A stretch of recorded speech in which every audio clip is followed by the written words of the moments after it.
Hi అండి, అందరు ఎట్లున్నారు? మంచిగా ఉన్నారా? నేనైతే మంచిగా ఉన్నా. వీడియో ఫస్ట్ టైం చూసేటోళ్ళు అయితే జర సబ్స్క్రైబ్ చేసుకొని లైక్ చేసి సపోర్ట్ చేయండి. మీ సపోర్ట్ చాలా అవసరం నాకు.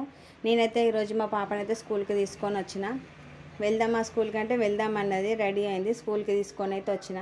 స్కూల్ అంటే ప్రైమరీ స్కూల్ కాదు, అంగన్వాడీ స్కూల్. చూస్తే అర్థమవుతుంది అనుకుంటా. వచ్చేసరికి అయితే ఇంకా ఆయమ్మ రాలేదు, మేడం రాలేదు, దారిలో ఉన్నారంట. ఫోన్ చేస్తే వచ్చిన తర్వాత డోర్ తీసిన తర్వాత మంచిగా లోపలికి అన్నీ ఆడుకున్నది. బాగా అటు ఇటు మొత్తం తిరిగింది, కొంచెం కూడా భయపడలేదు. స్కూల్లో జాయిన్ చేస్తే తొందరనే జాయిన్ అయ్యేటట్లుంది, ఏడ్చేటట్లేదు మా పాపను చూస్తేనైతే. కొందరు పిల్లలు అయితే స్కూల్ అంటేనే ఏడుస్తారు. మా పాప ఫస్ట్ నుండి స్కూల్కి వెళ్తావా అంటే వెళ్తా అనే చెప్తుంది. ఇప్పటివరకు అయితే పోను అని అయితే అనలేదు. అసలు మ్యాటర్ ఏంటంటే మా పాపని హైట్ వెయిట్ చూపించడానికి అయితే తీసుకొచ్చిన స్కూల్కి.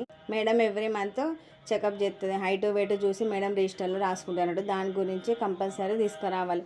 అండ్ బాలామృతము ఎగ్స్ కూడా ఇస్తుంది మా పాపకు. 3 years వరకు ఇస్తారు. ఆఫ్టర్ 3 years ఇక డైరెక్ట్ స్కూల్కి తీసుకురావాలి. ఇప్పుడైతే ఇంటికే ఇస్తుంది. ఇవన్నీ అయితే చూస్తుర్రా, ఏదైనా ప్రోగ్రామ్ జరిగినప్పుడు పిల్లలకి ఎక్స్ప్లెయిన్ చేయడానికి ఇవైతే ఇట్లా ఉంటాయి. అట్లా కొద్దిసేపు అయితే మా పాప ఆడుకుంది. అంతలోకే మేడం వచ్చింది. మేడం వచ్చిన తర్వాత మా పాప వెయిట్ చూసింది.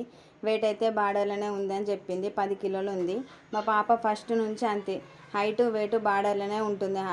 ఎంత ఏజ్ ఉందో ఆ ఏజ్కి తగ్గట్టు అయితే ఎప్పుడూ లేదు, ఎప్పుడు తక్కువనే ఉంటుంది, లేదంటే బార్డర్లోనే ఉంటుంది. బార్డర్తో ఎక్సైజ్ ఇచ్చారు. వీడియో నచ్చితే లైక్ చేయండి. బాయ్.